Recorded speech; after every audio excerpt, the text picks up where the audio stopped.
Okay, perfect. And we'll let people roll in.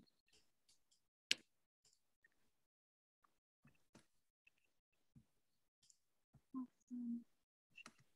So we'll give it a minute and have people roll in, and then we'll get started. Good afternoon, attendees. Welcome.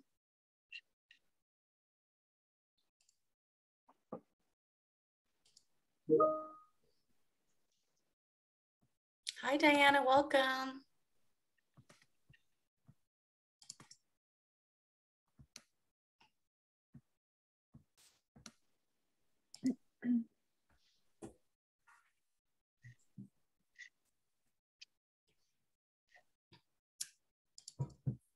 Good afternoon. Welcome, undergrads. Welcome, grads, and the public.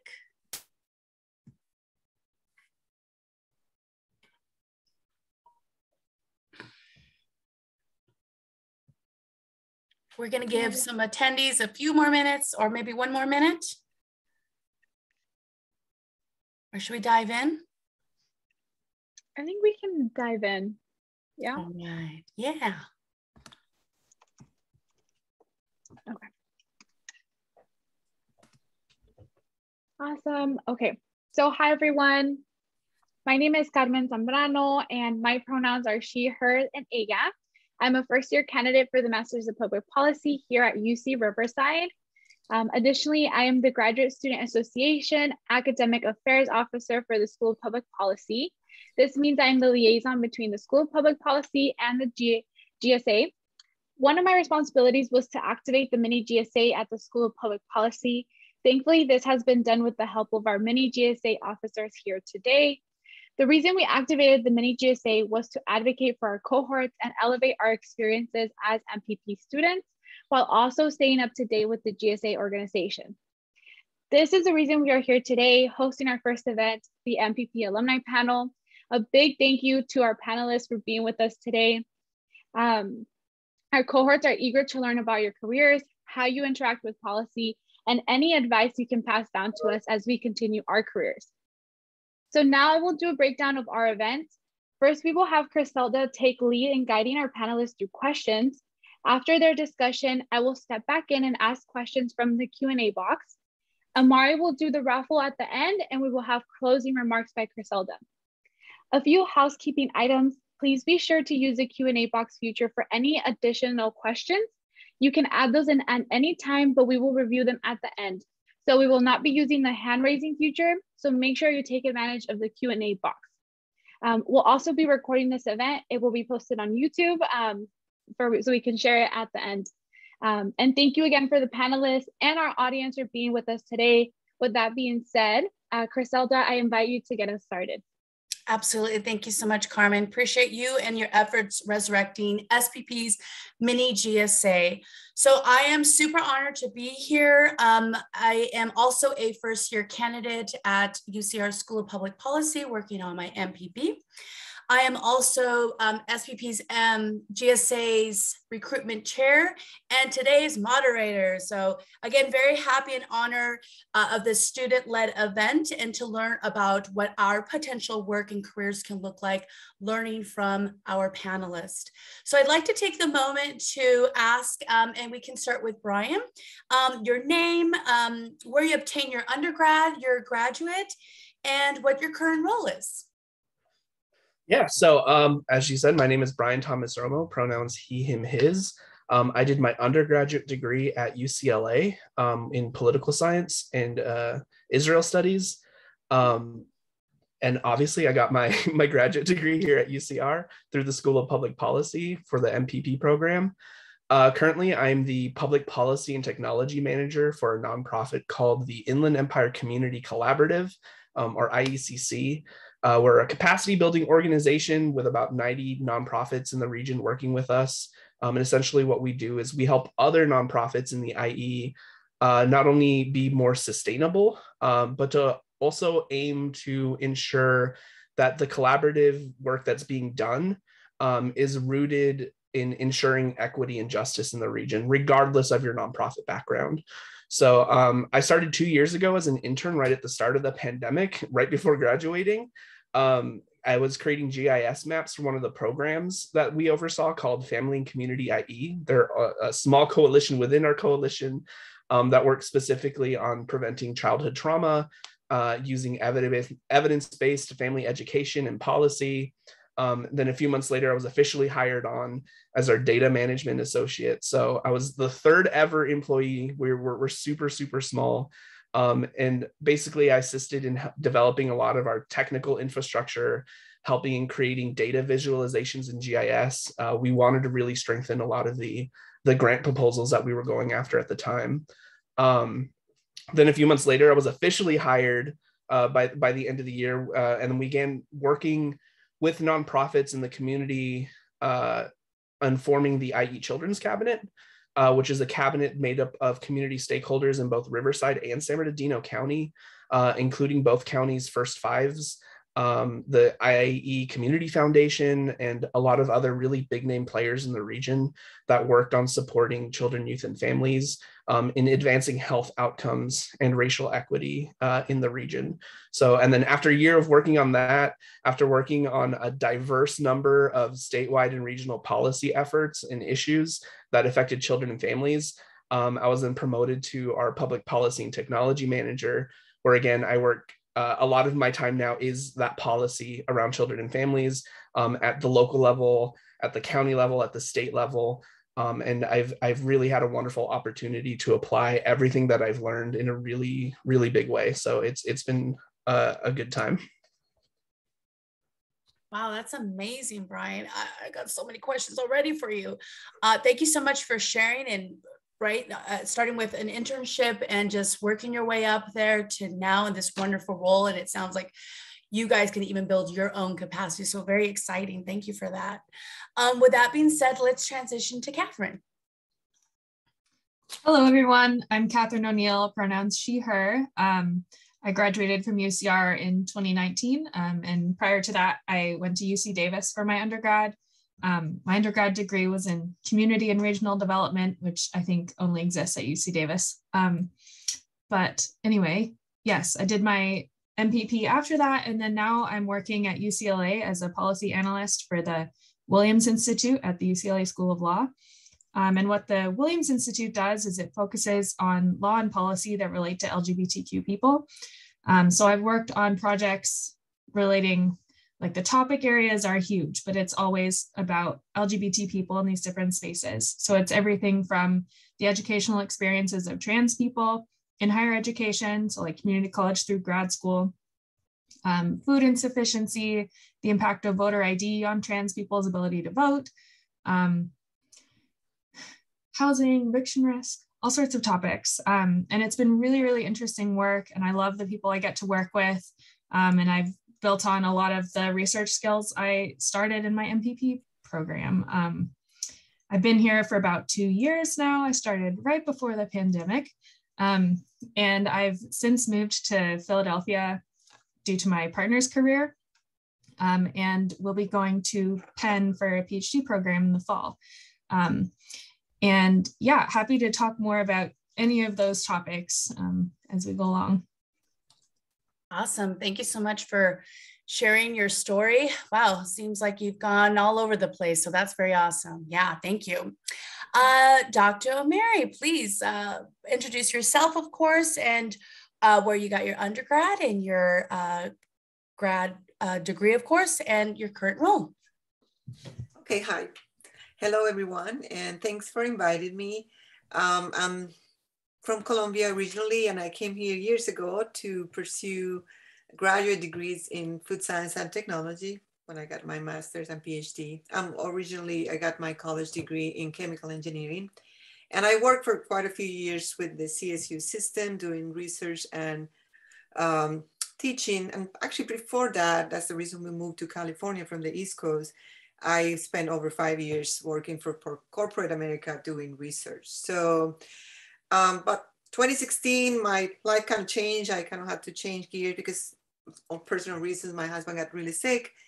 And then 2 years after that, I decided to go back to school. I was very interested in policy, and I decided to join the MPP program. And because of my interest in food, we ended up working with my partner on a capstone related to food insecurity, which was very interesting because we actually graduated during the pandemic, and we worked on food banks for the Inland Empire and an evaluation of the need for that. So that was really exciting.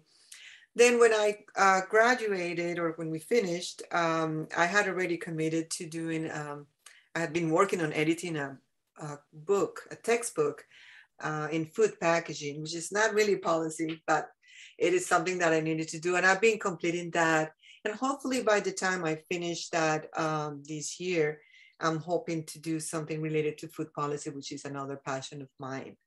So I think in a nutshell, that's who I am. I look forward to any questions you guys may have about any particulars of what I said. Awesome, thank you. I know there's some students working on food insecurities here in the IE for their capstone, so it'd be kind of neat to actually see what you've done and if there's been any progress or not, if our policymakers have listened to us analysis. Okay. But yeah, thank you for sharing. And then lastly, Jessica, please introduce yourself, your undergrad, grad, and what your current role is in the community. Thank you, and good afternoon, everyone. Pleasure to be here. As you said, my name is Jessica Fernandez, also MPP class of 2019 with Catherine. And my undergrad was at Chapman University in Orange County, focused on political science. So there's a little bit of a gap between my undergrad and graduate school at UCR. Within that time frame, I spent almost a decade in DC, both working in Congress, focused on domestic policy, primarily health policy, which is what I focused my capstone on during my time at UCR, as well as energy, environment, and education. I also spent time on the other side of the table, being a federal lobbyist for mostly municipalities and higher institutions. And then came back to California. Did a little bit of consulting myself before joining a nonprofit overseeing communications and external affairs. And now currently working for one of the largest utilities, Southern California Edison. I focus on government relations in Orange County. So primarily my stakeholders are elected officials, mayors, city managers. I work to push forward our clean energy policy. California has some big goals for 2045. And so a big part of that is ensuring that our local governments or communities are a part of that and are able to roll those out successfully. So that's the major part of what I do. I also work with our philanthropy team to support the communities that are doing the great work in Orange County. So I love to do that because I get to sit on some really cool boards that are supporting our communities, like health centers, coalition of health centers in certain particular communities that really need that, that extra advancement. And then a little bit of the political side as well. We have a big election year coming up, well, pretty much a few months away, primary in general. And so making sure that we're supporting particular candidates and align with our business priorities. So that's me. Wow, wow, wow, Jessica, you have had several lives in your lifetime. That's amazing. I saw that you're a part of several boards as well, which I know some students are interested of advancing that type of experience. So I would love to hear more about that. So thank you for sharing. Again, thank you all for being here. Let's dive into some of these questions that is going to really kind of scratch our itch so we have an idea of what's in store for us in the near future. So let's start with Catherine. Tell us about what your day-to-day looks like in your current role. Sure. So day-to-day in my current role, let's see, it varies a lot, but a lot of what I've been doing recently is working on different research projects. We have kind of two veins of projects going right now. One has to do with LGBTQ people's experiences in higher education. So for that one, we worked with a private survey company to run this survey on a nationally representative sample of LGBTQ and non-LGBTQ people. So it's half and half. So we can do some comparisons. And we asked people about their experiences in schools everywhere from from high school onward. And so we asked about things like mental health in different educational settings, bullying, experiences of harassment, or like feeling whether LGBTQ people are welcome at your school or not. And we've slowly been working through that data set. We just published a report on trans people's experiences in higher education. We're going to do one just about four-year college, one about graduate school. So a lot of what I do is playing with that data set. And that means and that sounds like, oh, wow, data science, scary. But a lot of what I do is pretty simple, just kind of like weighted percentages and t-tests and chi-squareds. So I'm really grateful for the training I got in grad school. So let me get into this position and then like learn more and build on those skills. And then the other vein of projects we have going, it's a similar type of work, just with a different data set. There's the Census Household Pulse Survey, which has been going on the duration of the COVID pandemic. It last summer started asking people whether they're LGBT or not, which is really exciting because it's hard to find big data sets that have those questions. That's one of the like main challenges at the Williams Institute, is getting good data. And so we've been looking at that data set and looking at questions of food insecurity among LGBT people versus not, housing insecurity. We're going to look at kind of all the results for trans people and see what the patterns are. And so, yeah, a lot of data analysis recently, but it's not all that. It's also presentations and writing up these reports, working with my other colleagues on various projects. So that's a little snapshot. Awesome, thank you. What do you guys plan to do with the data afterwards, your report, just to publish or? Yeah, so Williams mostly publishes self-published reports, and then those get used, like they sometimes get picked up by the media, they get used by public policymakers. Nonprofits often really like having this data so they can say, you know, in this region, there are this many LGBT people and this is the issues that they're facing.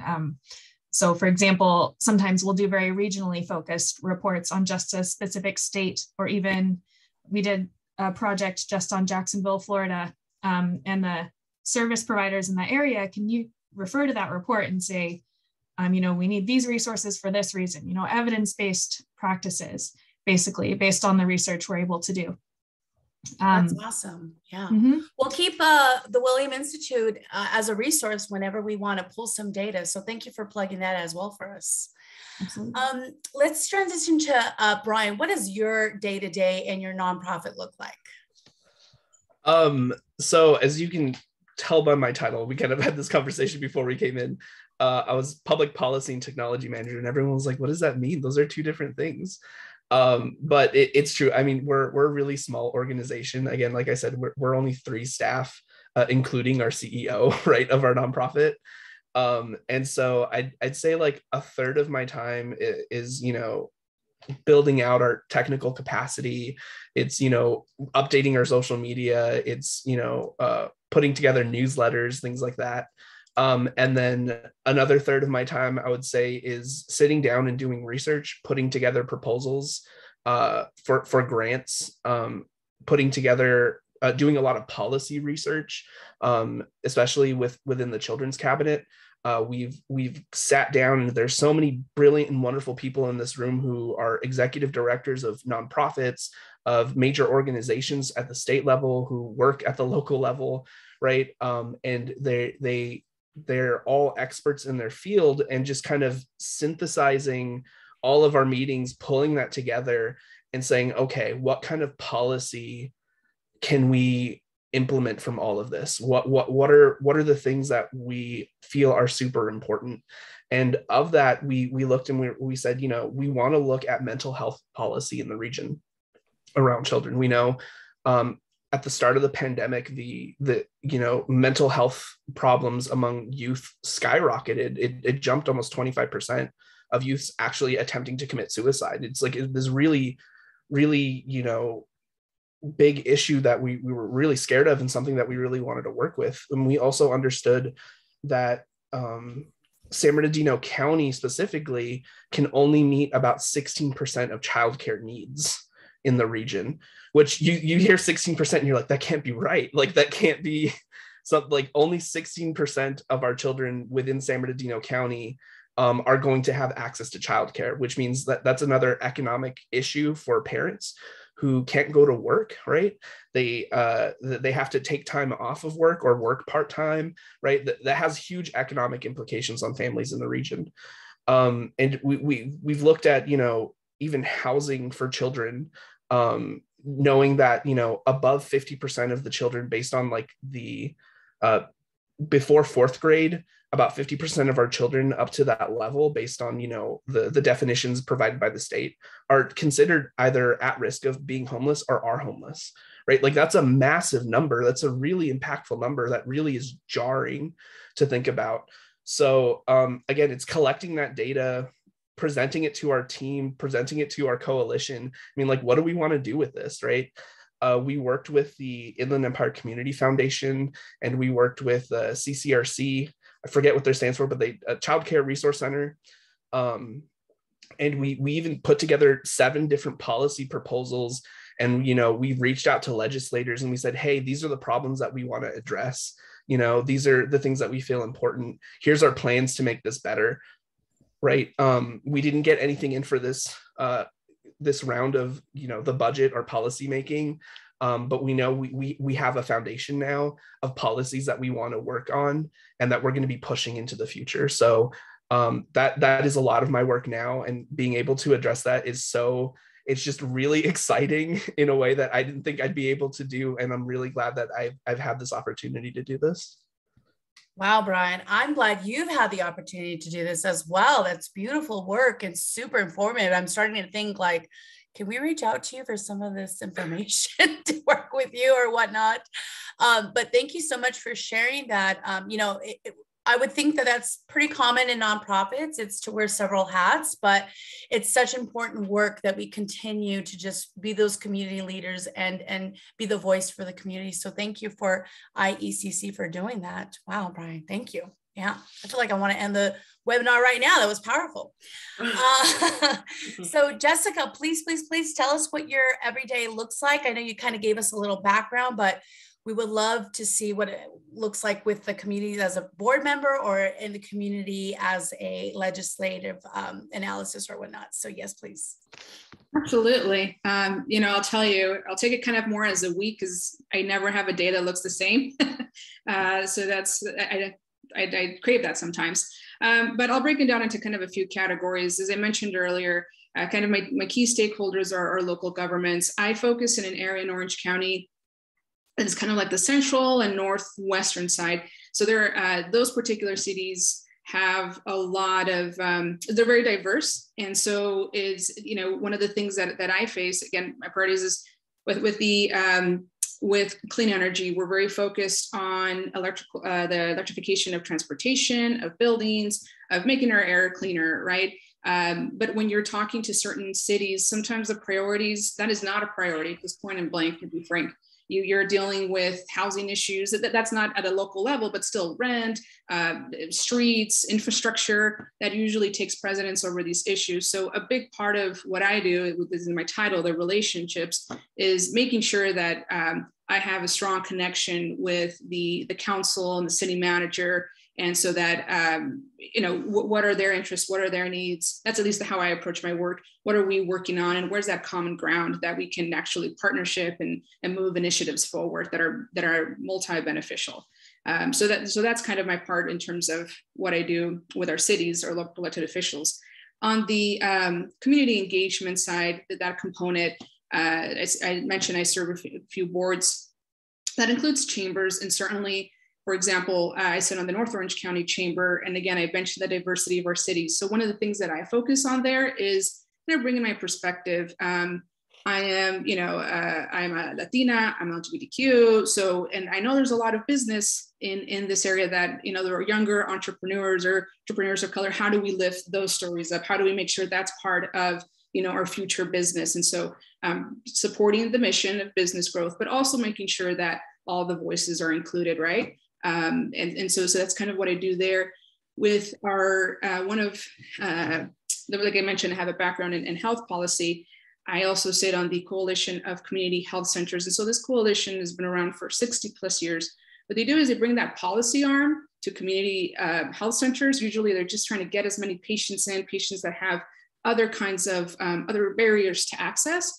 And so supporting that policy side and also thinking about, the nexus between clean energy, which is where we focus on, and health, right? And, you could leave these things up to, if your certain neighbor cities are doing all those investments in clean energy technology, how does that impact your neighboring communities? And how do we make sure that we're not just, leaving certain places polluted, and what are those kind of chronic illnesses bring? So try to connect those dots, try to support certain initiatives with however we can, whether it's through our philanthropy arm, whether it's through our access on the federal and state side as well, to make sure that we're highlighting those components as well. I also sit on an organization that's focused on the civic engagement and health and well-being of Asian Pacific Islander community. And one of the efforts that we supported there was kind of the redistricting, making sure that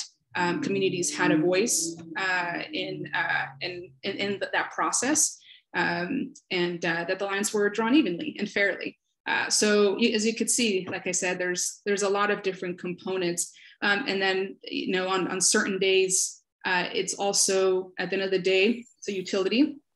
We have poles and we have a lot of the stuff that I still don't understand, something about transformers and wires, but making sure that certain neighborhoods don't go, if there's an outage or something, that we're supporting those communities, that a mayor or city, elected official, or anyone in the city for that matter, can call me and, okay, what's going on? How do we make sure that our community is taken care of while we troubleshoot those issues?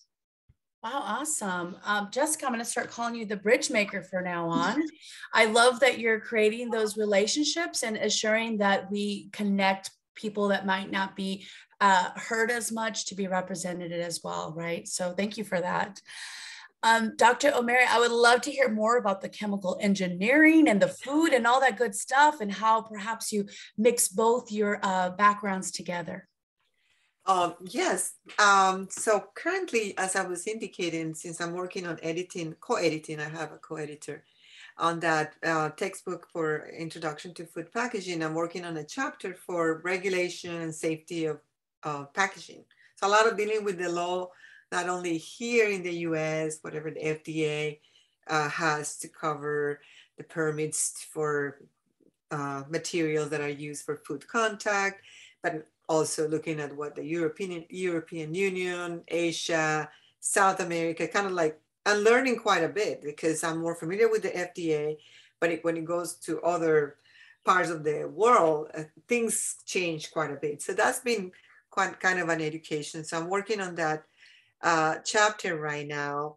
So again, learning quite a bit and thinking a lot about policy too, because, and Brian has probably seen some of my posts as I dive more into on like LinkedIn, as I dive more into these materials, things that you see, like recently I posted a report by Consumer Reports where they were talking about like we needed to be aware that the packaging on the wrapping of hamburgers, you need to pay that smell that you get from that. That's something they are trying to eliminate, that chemical, because it's not good for you. So it's a chlorinated material. So anyway, Brian, I don't know if you got to read that, but things like that, where it transfer into what companies are doing. And supposedly they say they're doing something about it, like these different fast food companies, and whoever is interested, I can share that report with you, but apparently they are not doing so. So organizations like Consumer Reports are called in, accountable, like, hey, we're seeing this happening, you need to do something just to protect the public. So things like that. That's what my day-to-day is, really educating myself so I can write something cohesive about the law and regulation on packaging, which is has a lot of impact on the environment as well. Like I've also posted about microplastics, how we all have something within ourselves and how we need to do something about it. So it's raising a lot of big questions. And once I complete this task of editing this book, I'm still thinking how I'm going to use that information to really become like an activist. Honestly, I see that the reason I came into the program was an inspiration to do something. I'm Latina, and many reasons why I decided to join, a lot of it political. So I really want to use that in the future, that knowledge, to, promote some big causes, maybe environmental as well, and maybe some immigration stuff as well. So I'm still, but obviously food related, because that's my passion. Yeah. Wow, it sounds like you have a lot of amazing passions that really affect all of us that we may not even think about. So thank you for doing all that hard work for us. We'll continue to champion and follow your steps as well, that's for sure. Brian, I want to transition with you. Can you share how your graduate journey helped shape your professional career path? Yeah, absolutely. So I'm one of those people who I went into public policy and I had tons of interest, and it's really hard to pick one. Like, I loved economic development. I loved criminal justice. I was really, drawn everywhere because I saw how much each of those fields had an impact kind of like on our day-to-day lives. But like in my own personal time, I'm a real techie dude. Like, I love technology. I love computers. I'm always excited about computer science and coding. So I jumped at the chance to take the GIS crime analysis course. And I later had the honor of TAing alongside with Dr. Wei. And then I took another couple of GIS courses with Dr. Ray. It was immediately something that I fell in love with doing, and it really pulled all of my interests together for art, technology, policy. It was just all came together in this really fascinating and just unexpected way. I even did my graduate capstone project using GIS network analyst tools to examine trauma center accessibility in the region. So literally just saying, like, how far are people from trauma centers, and are there communities that are in need of a trauma center in their location? Based on that analysis, the high desert is more than 60 minutes away from a trauma center. So if something bad happens to you, like the likelihood of you surviving that becomes lower and lower the farther you are from a trauma center. So now, just alongside of the public policy work I'm doing, we really want to ensure that nonprofits, regardless of their size, are able to really collect and utilize publicly available data to make better decisions for their nonprofits, whether that be writing better grant proposals to get more money, and then in turn having that have a greater impact on the communities they serve, right? We even put together a list of data resources that people can take from. So I'll plug IECC a little bit more here, but if you go to our website, you go to resources, we have a data page there that just lists out all of the things that I use on a regular basis, data sources I use for my own capstone. And it ranges, like there's stuff there for beginners, there's stuff there for, advanced data users. But we wanted to make sure that, nonprofits knew where to access this information. And a lot of it has also been providing workshops and trainings for nonprofits. I've got to work with Andrea Mitchell, who's a really big fund developer in the region. She writes all of the applications for like Loma Linda and like all these other huge health organizations, and pulls millions of dollars into the region, right? She uses data heavily on her day-to-day for her applications. So I've got to work with her on helping our nonprofits make sense of the data, right? But also something as rudimentary as creating tables in Excel, deleting columns, things like that. You wouldn't believe like the technical capacity for a lot of the nonprofits is very low. The technical literacy around that is very low. And so my bias is that I really want them to utilize a lot of the free GIS tools that are out there, because I think GIS tools tell a really impactful story visually, right? Like looking at a map and seeing where exactly the impact is happening tells a really fantastic story. And nonprofits need to get better at that, right? We need to better, especially in the IE, we need to be better at telling our story, talking about our communities, and using data and data visualizations to better get information across to people. And our goal is, in doing that, we're going to bring more money into the region. We're going to be better, apply for those federal grants that, typically go to LA or San Francisco, because we don't have the capacity to do those things, right? So that is my goal. And I really, all of the rudimentary things that I've learned in this program, at the most fundamental level, I want to make sure that nonprofits have those same tools. It may not be as advanced as going through an MPP program, but just knowing how to find data and how to use it to make a better impacted community. That's really what I want to do. Wow, Brian, you really hit the nail on the head there. I love that you plugged the resources and that you cleaned it up for us so that we could just pull from it. But most importantly, the fact is, if we have that love and hate relationship with GIS already, this is really a sign that it's super needed to help financially stabilize the IE and really to uplift and take the nonprofits to the next level.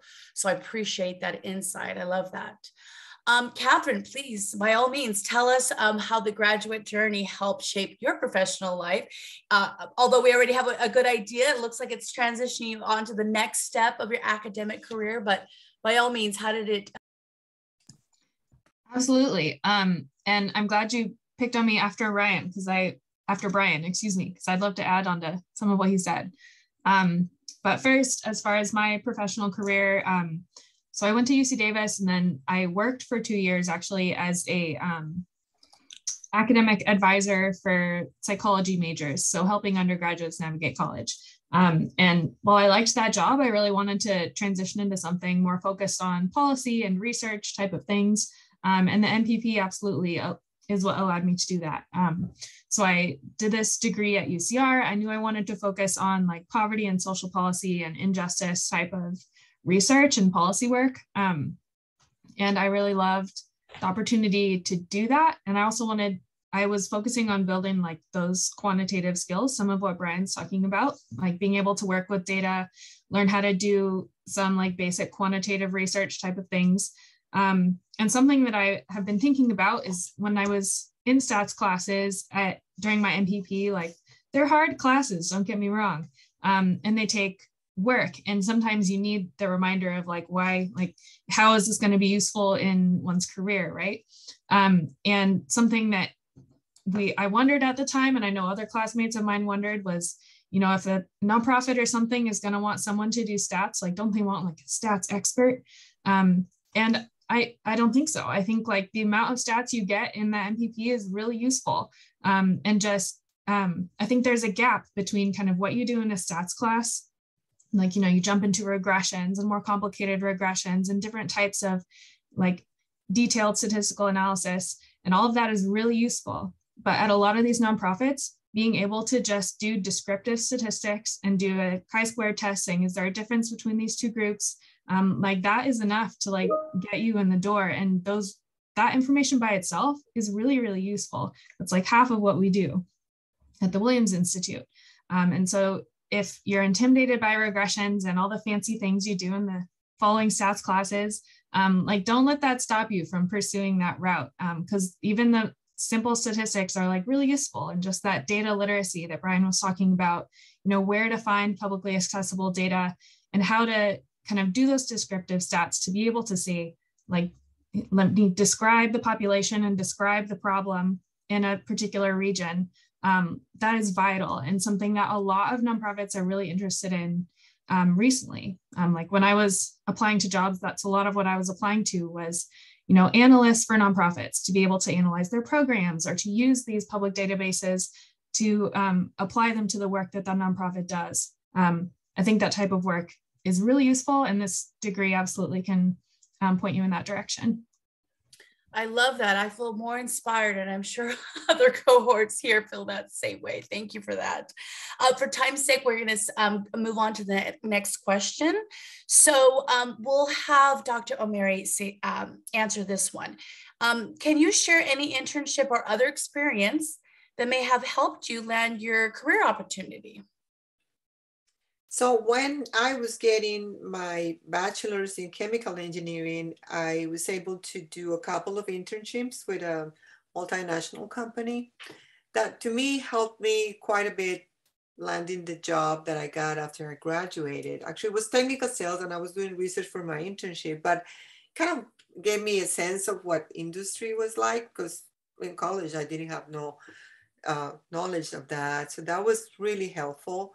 And, you know, the connections that I was able to make and just kind of diving into how organizations work, because every organization has culture, and you have to, in order to make it work, you have to kind of learn to navigate it.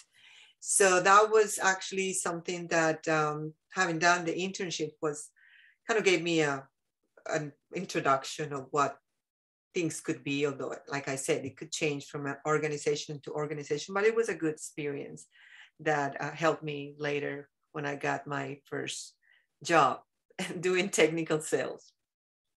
Oh, nice. So I would assume just trying to be intentional about your internship research and what you go into. Again, as we're learning, even from your experience, it could absolutely open a door for you, right? It's a foot in the door. So yeah. Yeah, and if I could add, I know that we had to do an internship as a requirement. I know you guys probably have that as well.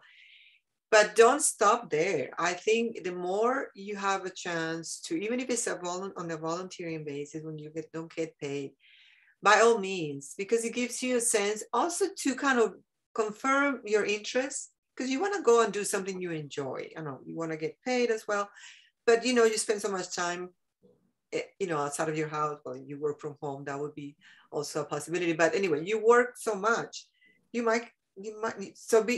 need to be able to enjoy to a certain degree. There's things that may not be perfect, but my point is that doing those internships help you kind of fine tune your interests and because you may start with certain ideas when you are in the program, but when you're doing your internship, things may switch. So just starting to get a sense of what you like from doing internship, I would highly recommend. I love that. Thank you. Which will actually transition to our next question I'd like to ask Jessica is what a job process looks like. So maybe the internship process kind of helped lead into that, but I'd like to know if you can share your experience with the job process after your MPP and what interviewing and seeking, opportunities in the workforce look like for you. Yeah, definitely. Focusing on the job that I have now, it's interesting. It actually came at the same time, right around when I was graduating from the MPP, the opportunity to join Edison. And, I think that rooted from just exactly as Maria was mentioning earlier, kind of your relationships that, the work that you've done, that's how the opportunity came to me. But I'll say at the time when, we're wrapping up our capstone and just kind of the last 2 years of that experience, I was kind of at a crossroads, like, well, I've always focused primarily on health policy. I have some experience in the environmental space, but being in this work, having access to our professors, I was really thinking about that with the previous question. That's really what I loved about this program, how involved you can be, how much access you have to your professors to bounce ideas off, to really explore kind of what your future can look like. I realized, I have this set of skills that I can bring into this area that might be able to bring, your untraditional champions in that sector. And so during my interview process, I was like, I'm going to interview them as much as they're going to interview me as well. This is what I bring to the table. This is what my passion is. This is how I know the community. These are, the things that concern me and the opportunities that I see within our community, which is the same community we're trying to push X, Y, and Z initiatives and policies. And so, to be honest, from the original panel all the way up to our VP, I just reiterated that as well and finding the commonality. And so that to me helped me realize I can still bring my perspective and my set of skills, and it was a benefit because it's something refreshing and different. And it's so far, I'm generally 3 years at the utility company, and I've been able to build that new work stream of, again, how do you looking at certain social components of our communities and how they pair up with our work. I love that. Oftentimes we don't know that we have the opportunity to interview other people to see if they're a good fit. But I think that will really make a great relationship is this is what I know, this is what I've gained. And in turn, what can you offer? Can you foster it? right? And then we can go from there. So thank you for that. It's great advice. Brian, I wanted to ask you another similar question is, what are some achievements early in your career that have shaped who you are today? Yeah, no, I think that's kind of my favorite question because it's like, it said Brian all done, over it. So I've had so many jobs. I'm the kind of person who had 5 jobs at the same time, but like I early on, the earliest jobs that I had in specifically around policy was during my undergraduate years. I interned with Kaufman Campaign Consulting out of Sacramento. They run a lot of the statewide political campaigns. If you really, really want to learn like the gritty ins and outs of policy making, like I really suggest working on a campaign. It was a real like dive into the deep end when it came to learning about state policy. And I have a wonderful relationship with them. And even though I work full time, I have opportunities to keep learning with them and the campaign work that they do. While my role was really small, again, I was an intern. I got to work on helping pass the Adult Use of Marijuana Act in 2016. And at the same time, we had there was a Proposition 30 that was sunsetting, which would have eliminated a tax on high income earners. And all that money was going to public education. So we were like, no, we don't want that to happen, right? We want to continue to keep that tax going to fund education. And so when I got to IECC, I went from, being an intern to earning a living wage to becoming a salaried employee with benefits and all those niceties. But because of the pandemic, there was suddenly this great need for nonprofits in the region to pivot and to adapt to all of these really, dynamic and changing conditions. We committed ourselves to maximizing our impact by helping nonprofits, get the financial assistance they needed, again, through, grant trainings, things like that. But a lot of fundings that they survived on, including general revenue streams and foundation funding that they thought that they could rely on for a long period of time, was suddenly gone. So because of the leadership that we had in place at IECC, we built a lot of these relationships with critical community stakeholders and funders who saw the impact that we were having in helping nonprofits keep communities above water during the pandemic. So we went from being a small organization with an operating budget of like a few $100,000 a year to having over $1 million in operating budgets in less than 2 years. So our work with the Children's Cabinet, we were able to advocate for over 15 million American Rescue Plan dollars that came into the city of Riverside County to be allocated specifically for childcare and investments in the nonprofit sector. So we've been able to we've had a lot of really great wins within the last few years. We've been able to make the case for nonprofit investment. And we knew that developing policy, it's not enough, right? It takes time.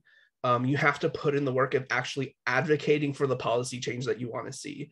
So again, being able to work in actual campaigns on the ground and then working on developing policy, like it all really comes together. And again, my undergrad was in political science, so getting every kind of aspect and pulling it all together has been really fascinating. And now that same marijuana legislation that we helped kind of push through, or that I helped push through with Kaufman and IECC, because I know so much about it now, like we're looking to see how all of those tax revenues that are going to cities can be used to actually support children and families, right? Creating dedicated children's funds.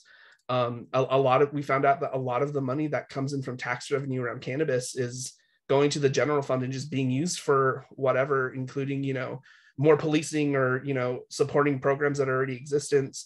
But we want to make sure that money's going further and making the impact that it really should be. But yeah, it's exciting work.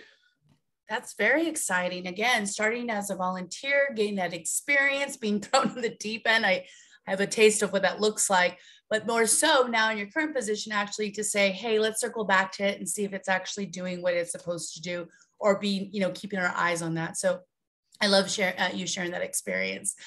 Catherine, similar with you, please, by all means, let us know some achievements early in your career that have shaped who you are today.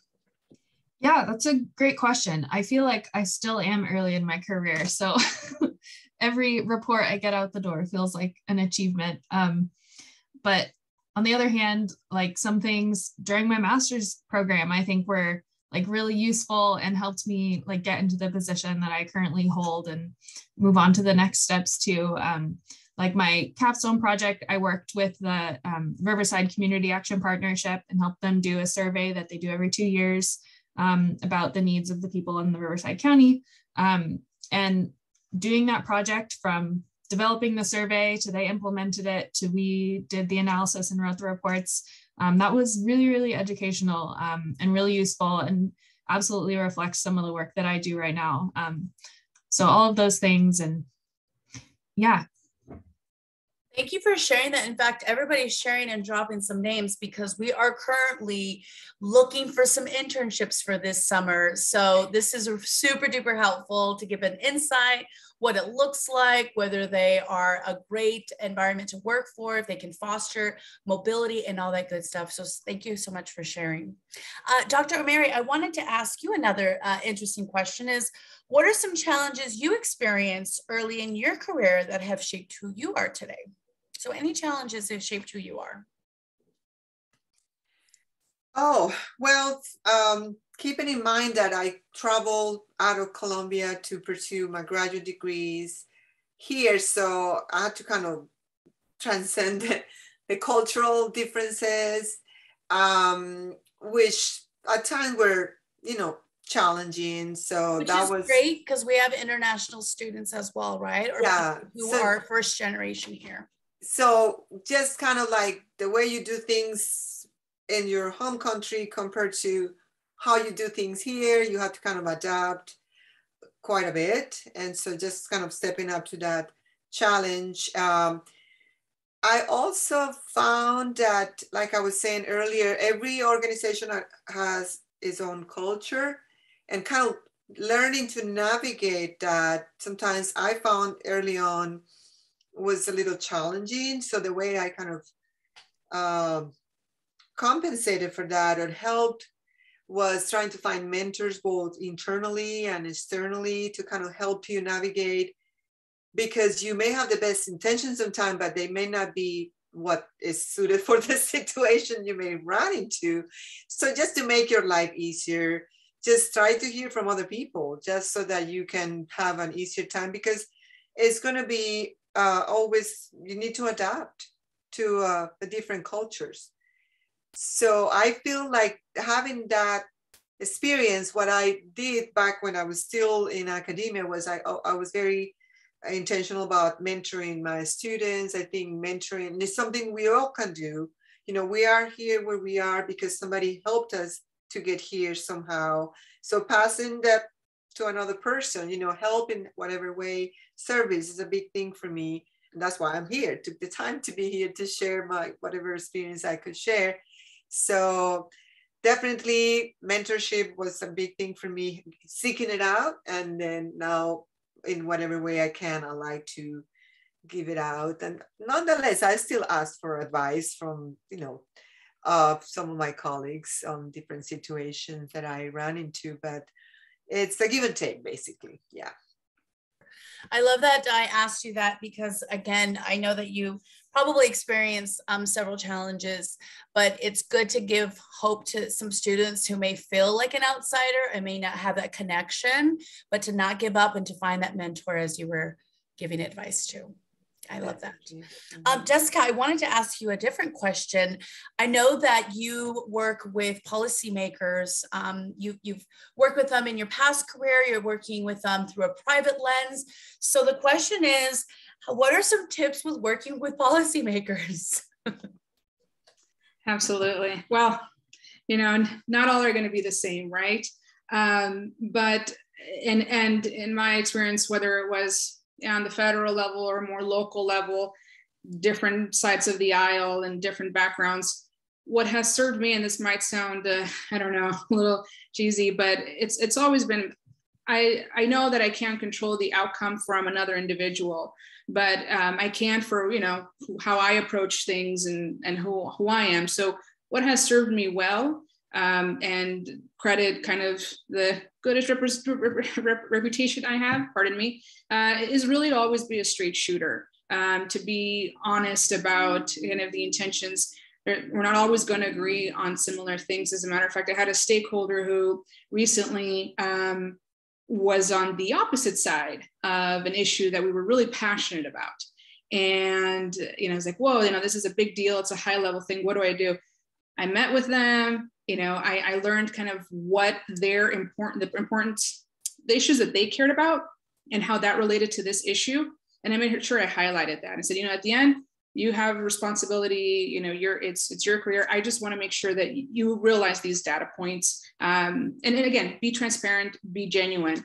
And that's really how I handle it. You never know, you have one job today, another opportunity might come, or you might spend 20 plus years there.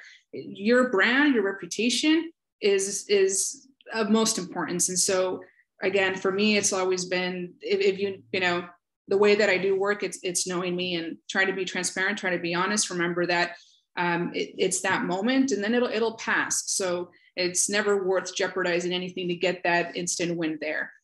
Be genuine, like I said, be transparent, and be a good partner, because you'd want to, do business with others. And so far, so it's served me well.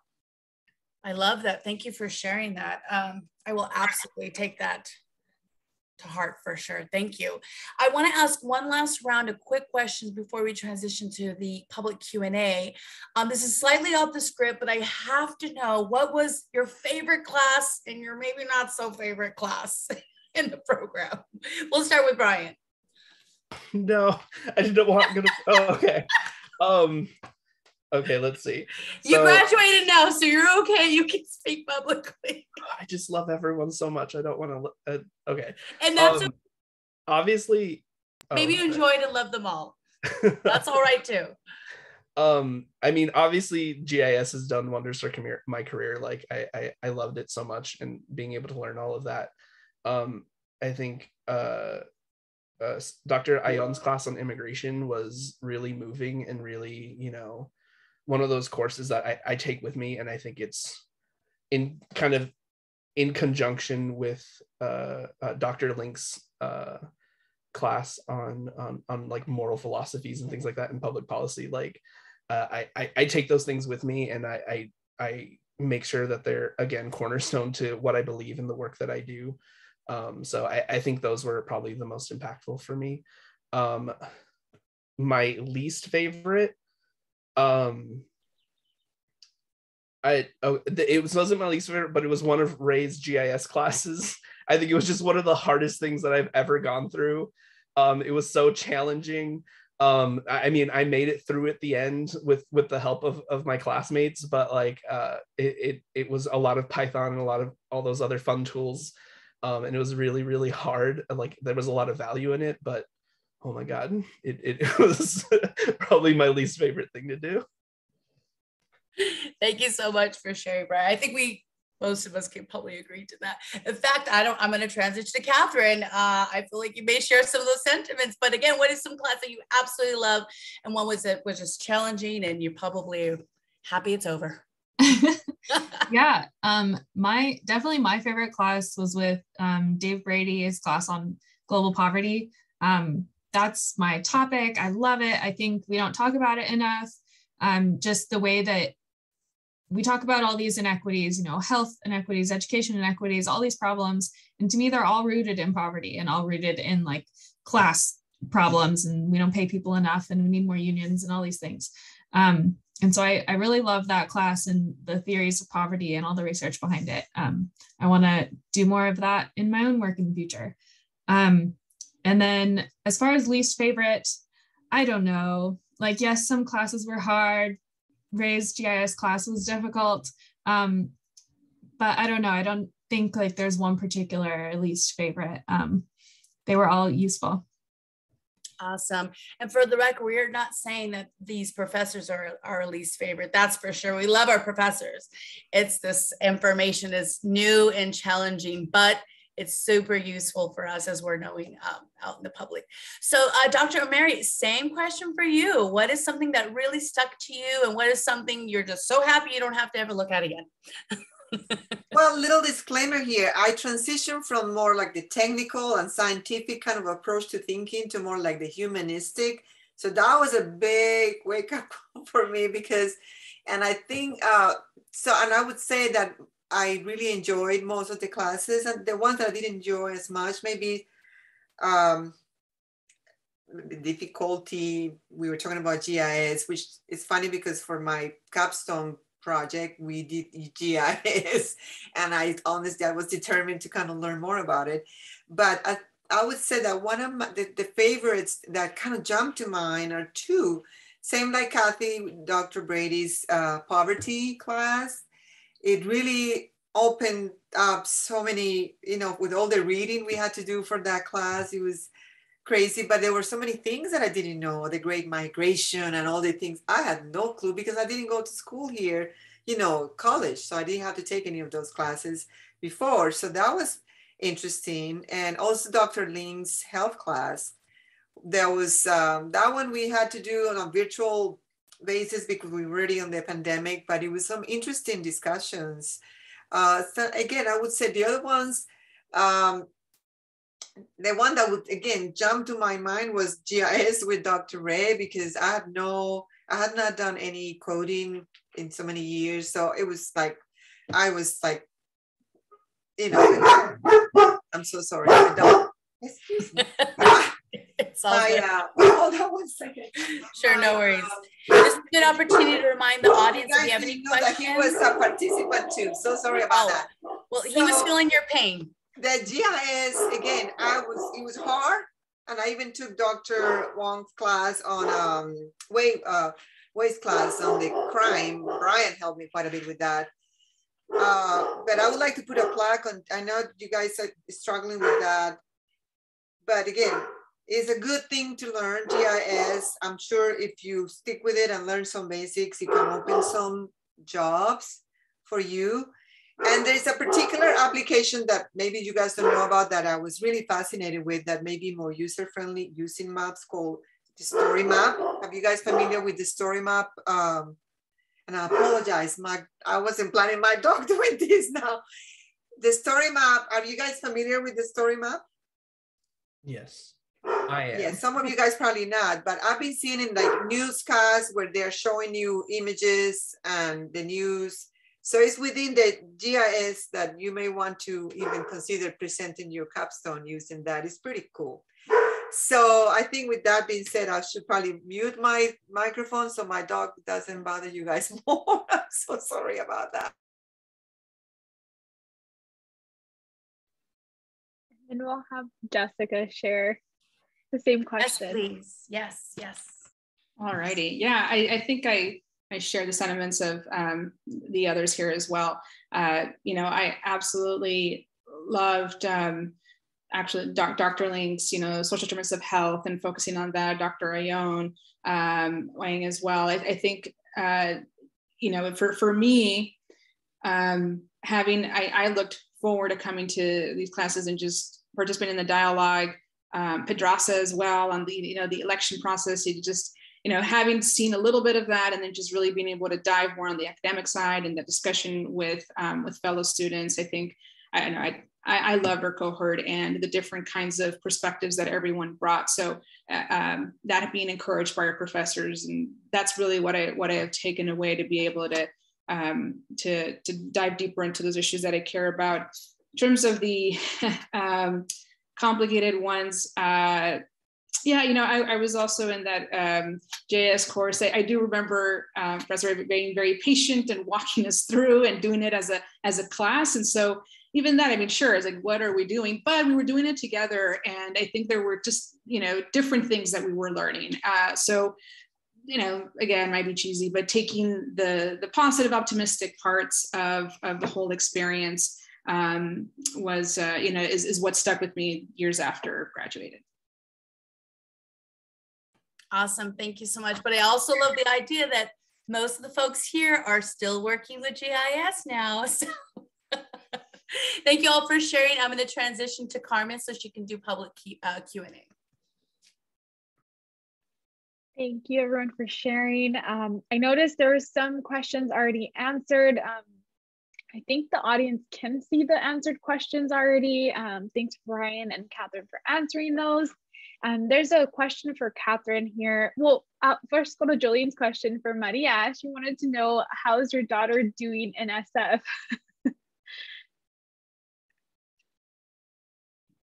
Oh, thanks, Jolene. She's good. Actually, we got to graduate together. Even had there's a YouTube video of the two of us. If you guys gonna look for it, Maria and Lina Omari. She's doing great. She's doing her finishing second year residency in psychiatry, as UC said.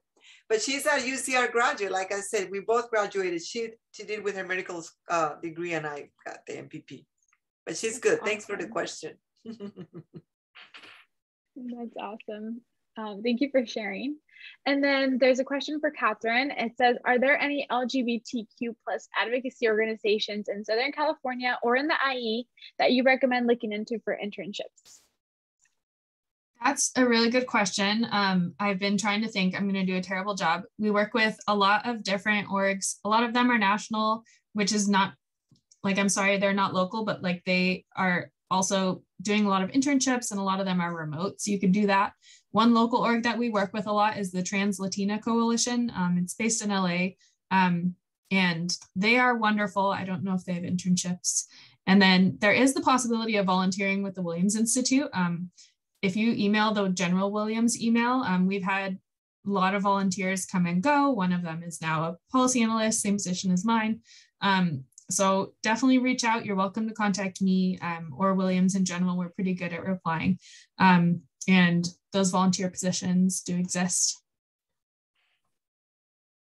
Awesome, thank you. I think I'll open that question as well to anyone else. If you guys wanted to share any places that we can take a quick look for internships this summer. Yeah, go ahead. I wanted to add that, like, I did my internship in Colombia with the food bank. And I know that after I went there, they had a student from a university from UCLA, actually. So they can accommodate because they do it virtually. So don't just stop. Now with this, after the pandemic, we have this virtual world that we can explore. So if anybody is interested, I think knowing some Spanish may help, but I think this girl was not bilingual. But if you're interested in going, across the US, working with other organizations, I would be happy to connect you with them. That's awesome. Thank you for sharing that. Brought a good point that we're still in a virtual space that we can essentially go anywhere, right? So yeah, thanks for the reminder. Yeah, for sure. Yeah. Mm-hmm. I did my internship between years 1 and 2 through the Bloom Initiative funding. Highly recommend that. I went to England and worked at a public policy research center there. Super cool. I don't know if you're within the timeline for this year or not, but highly recommend. I have a question. Is the Blum Institute still giving funds for this? That was my case too, but I understand that the funding ran out. Is the Blum Institute still working there? I believe this is the last round that they'll be doing. Right, Omari? Yes. I'm not sure about that one, but I know that the applications do open today. So they highly recommend, like Kathy was saying. That's how I got to travel to Colombia. They paid. It was really cool. Yeah. Maybe IECC can bring some funding to that institute to help us out. And I know a student who actually got to go to Mexico and do her work through the Blum Institute for her internship. So, hey, the sky's the limit. That's awesome. Thank you for sharing. We'll move on to the next question. Answer it live. Are there any tools that you regularly use in your careers that were not taught to you in the MPP program? Anything we should pursue outside of the program? And this is up for anyone who'd like to answer it. Oh, let's see what the question is. Any tool? One thing that comes to mind for me, some of the tools are like those public access data resources that Brian's organization has that list of. I use a lot of those. I think that's really useful. Like getting used to working with different data sets like that is really useful. And then the other thing I would say is I use data in my work every day, which I learned in my MPP program. But if I might try to work on learning R. I think R is really marketable. I think in my next grad program, probably going to be using R. So if you're interested in learning a stats program and you're thinking about which one, I might recommend R. That's great. Thank you. Okay. I was going to add here, maybe it's a basic tool, but it's something that I'm using a lot, which is Excel, that you don't particularly learn in this program. I know maybe as undergrads, you are required to learn some of that, but to me, that's a huge tool. Like right now, the way I'm cataloging all my references, and it's just huge. So Excel to me is a huge,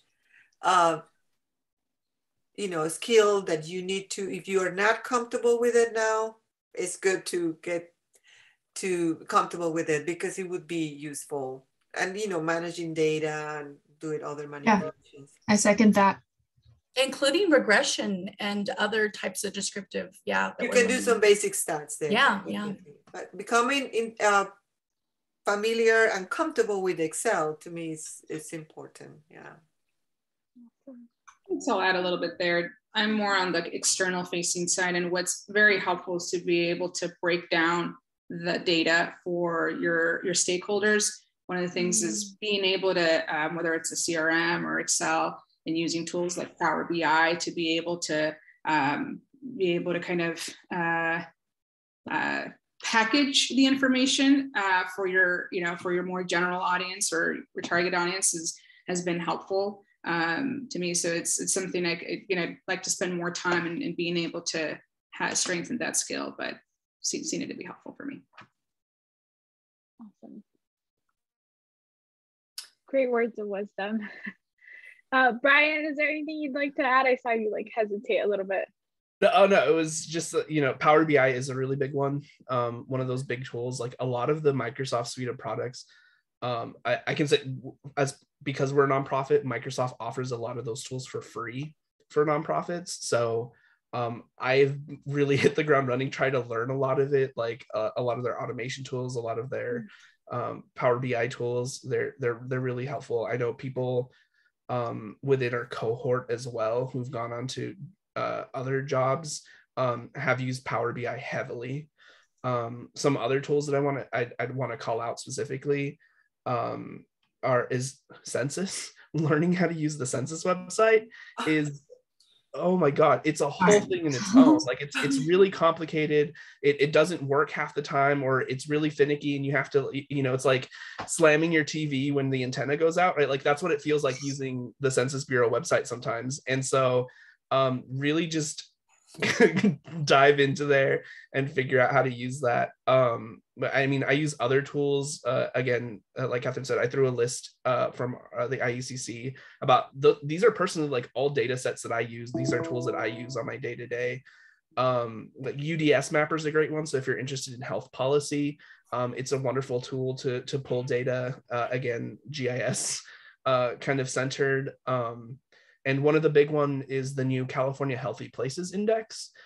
So now this is going to be like a standardized metrics that a lot of the counties and local governments are going to be using that goes across the state. So there's there's 10 different metrics, I think, that are in there around, economic health, general accessibility to education, general accessibility to healthcare, a lot of those other things. But yeah. Again, a plug, just jump to our IUCC website resources, and I use those every day, I promise. And I thank you for sharing that. I see Omari raising her hand. Yeah, so a couple of things here. So we had to use the Census for our capstone quite a bit. And I found through a lot of digging here and there that there's an app or a website called the Social Explorer. It makes working the census data a lot easier. So just keep in mind, Social Explorer. The other thing I like to say that perhaps either through the program or elsewhere, and Brian was excellent at this, kind of learning how to do impactful presentation, because you're so knowledgeable about your topic, whatever you're presenting, but making it a connection with your public is really key. So learning how to make impactful presentation, like I said, Brian was the best at that. His presentations were beautiful, colorful, they're just wonderful. So that's a skill to me that is important, especially now that we're doing more virtual work. You know, you have to be able, and a lot of times you're judged by how you present things. You may not be very smart, but if you don't present well, you're judged in the wrong way. So learning how to become really comfortable with presentation and creating really impactful presentations, I think is a good skill to develop. That's awesome. Thank you all for your words of wisdom. We'll answer the next question. It's for Jessica. What were some of the biggest differences you noticed when working with the federal level of government as compared with local levels of government? Yeah, thanks, Carmen. It's almost night and day. I think on the federal level, you know, let's take the time, for example, federal level, it's definitely more of a marathon, right? And building consensus and support is crucial to moving policy pieces. And, you know, I think that's kind of the bigger takeaway. It's one of the reasons why I didn't stay in DC and pursue that. I saw it more as, you know, it's kind of a lifetime commitment to really move those monumental pieces. And wonderful people are doing that. I really saw the opportunity to really come back home and do whatever it looked like my part to have more folks from community be able to have that opportunity and influence at a bigger, larger number level. So definitely, again, I think it's more of that collaborative approach. On the local side, it's more, there's a smaller scope of things that can be truly independently influenced on the local level, but can move a lot quicker, and you can build consensus easier and see that difference. So your strategic approach to it definitely differs, and you're able to turn things around. Again, maybe a different kind of impact, but also a different timeline. So I think those are the major differences from those two levels of government. Wow, that's very insightful. Thank you for answering. And then I see that Brian is answering one of the questions. I'll put it up. The audience can't see it, so I'll say it out loud. And if anyone else on top of Brian wanted to answer it, it's around grant writing. So for those who do any grant writing, how did you go about learning about it? And what are some recommendations you can give us to start learning how to do grant writing? And that'll be the last question for the Q&A session, and then we'll jump into closing remarks. Yeah, I mean, it was, again, one of those deep dives. Like, I'd never done grant writing before. Let me hit cancel this unless it's interfering with you. Again, I had the wonderful opportunity of working with like a really fantastic grant writer for the region who really taught us a lot in that field. We had a lot of classes that we put on as IECC for nonprofits around grant writing. I think the three big important things to kind of do your research on is like general data, right? Data is important in telling your story and talking about the region effectively, comparing yourselves to other regions, and really using data to make the case that you should get funding, right? Is the first big thing. The second thing is learning about logic models. And the third thing is also learning about theory of change. So those are three really big kind of components. I think we touched a little bit on theory of change and logic models during our leadership course. I use it a lot now. So I kind of wish we had a little bit more in depth on that. But I mean, I'm learning it now, so we're all good. But I think those are the really big components. So logic models, theory of change, and just doing really good research. Awesome. Thank you, Dr. Amari.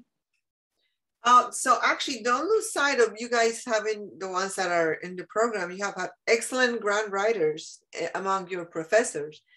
You may not be paid for that, but if you want to learn about it, you may just volunteer to be a part of a writing a grant. I don't know who is currently very active doing any of these. I know Dr.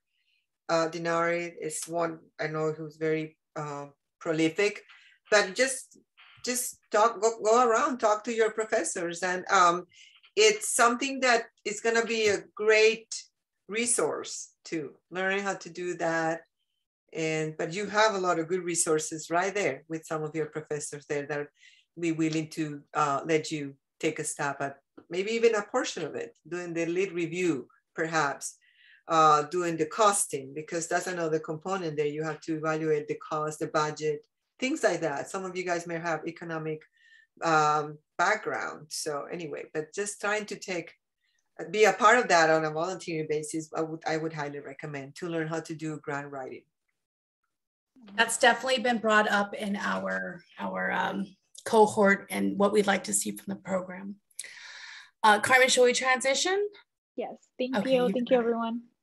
Yeah, thank you. Before we do the raffle time, which is exciting for a lot of us, I wanted to close out with one piece of advice from each one. So we'll do about 30 seconds to a minute for each. What is some professional advice that was passed down to you that you carry with you to this day? And we'll start with Jessica.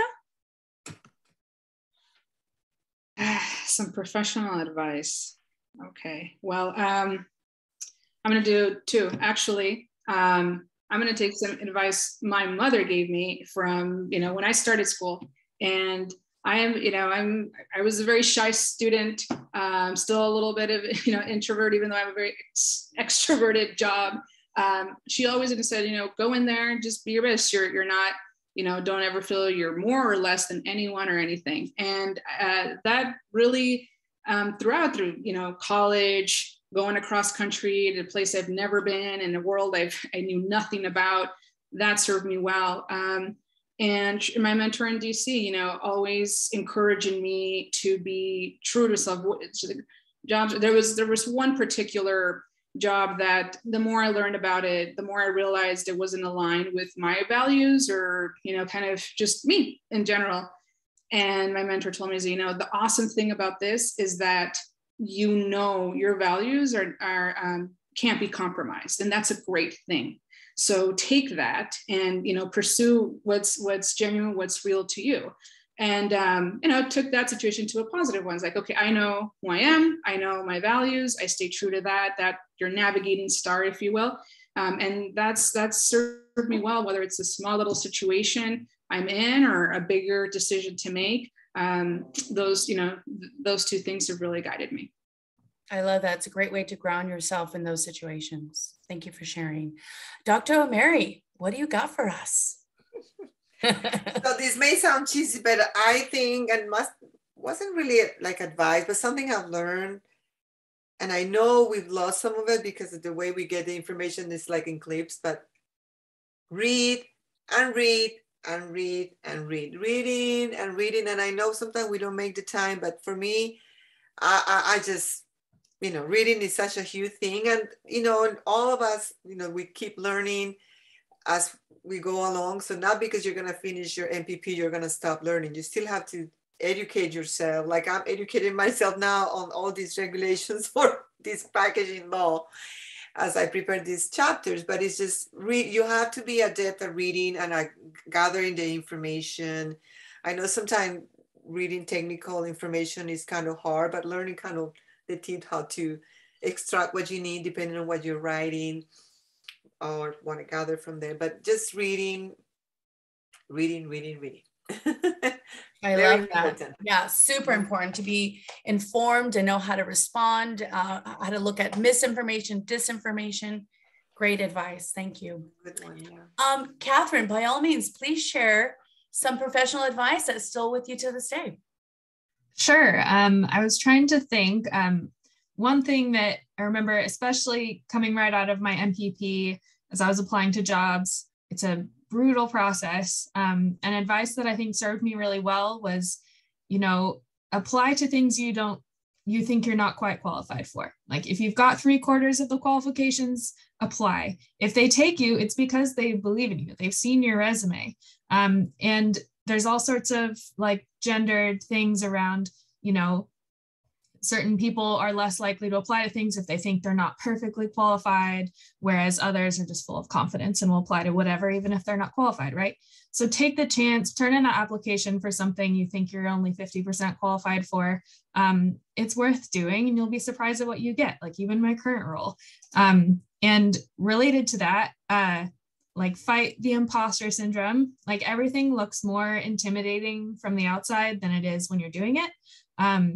Like it looks like very complicated and detailed, and then you pull back the curtain when you're in the role and you're like, oh no, this is like doable things. And you understand the kind of nuance there, and you realize we're all kind of faking it till we make it at some point. We're all learning.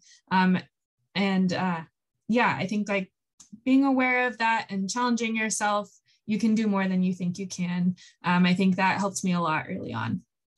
Awesome. I love that. They'll definitely boost our esteem in that process. Dr. Mary, did you want to add something? You're on mute. This something that Kathy said that I would like to kind of, as a suggestion, like when you're looking for a job, and something I think I had as an answer to one of the questions is like, when I applied for a job, especially in industry, I'm kind of intense. Sometimes you can probably get that. So I was reading everything I could about the company. And I remember it was successful because I got the job. And just because you get to that place where you're so familiar and you can ask good questions. So if there are organizations that you're really interested in and you want to be a part of it, do your due diligence. Spend the time, it would pay off. So that would be another thing I like to say when you're preparing for interviews. Awesome. Thank you. And Brian, please share any professional advice that carries you to this day that you can share with us. Yeah, so this was actually something that I learned while doing campaigns early on, but I didn't apply it to my career until later. And that was like, know that you and your time are valuable. And I think the pandemic really helped put a lot of that into perspective for a lot of people in a way that we didn't expect. I mean, look at the quote unquote, the great resignation that's happening, right? I think a lot of people are really experiencing that. Just don't waste your time working with an organization that doesn't value you, that doesn't value the knowledge or the skills that you bring to them, right? Like I had an employer once say that like he didn't see value in my degree, therefore he didn't believe that I should be paid more than minimum wage. Like that was one of the worst experiences that I've ever had, right? You really want to make sure that your values really align with the organization that you're working for. You know, again, you spend most of your day, you know, most of your life at work, and it's critical that you feel that you're doing work that is important and meaningful for you. You might say like, oh, there's a lot of opportunity here for me to grow, but if the culture is not right, like you're going to be unhappy there. So now, like I really took that into account. Like now I'm working somewhere again that they value what I bring to the table. I'm earning what I should be earning at this stage of my career, right? I have a lot of opportunity for growth, and I'm making the impact in the community that I want to be making. Like that was the motivating factor behind me going to school, right? And getting a college education in my master's program is I wanted to have real impact on my community. And I made sure that I you know, went out there and got a job that really reflected those passions that I had. So keep doing that. Value yourself and your time. I love that. That's beautiful. Thank you. Excellent, excellent, excellent advice from everybody. I want to thank everybody so much. If we can hang in there a little longer to do our raffle, just to really appreciate our audience who came. You know, we're raffling for a gas gift card, and I know that you alumni can see the sentiment of how great that is, because we need that just to show up for class.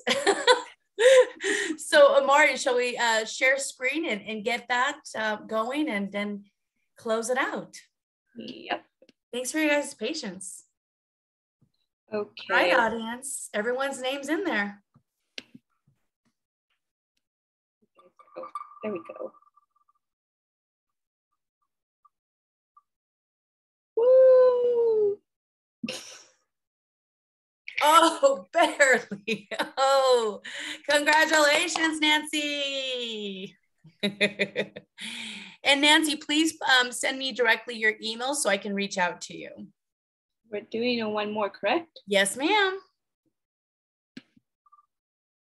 I don't see my name on there. I'm a little sad, but.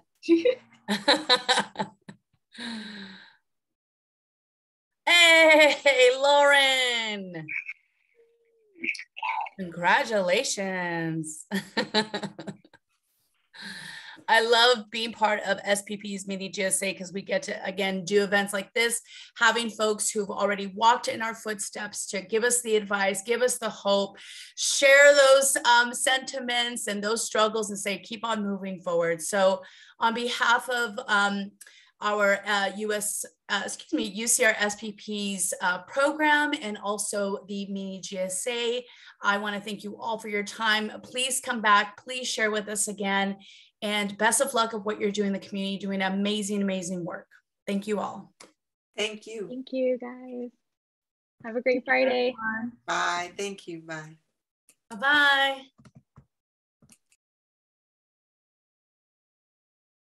Oh, where did Chris at? Yeah, you have to stop recording. But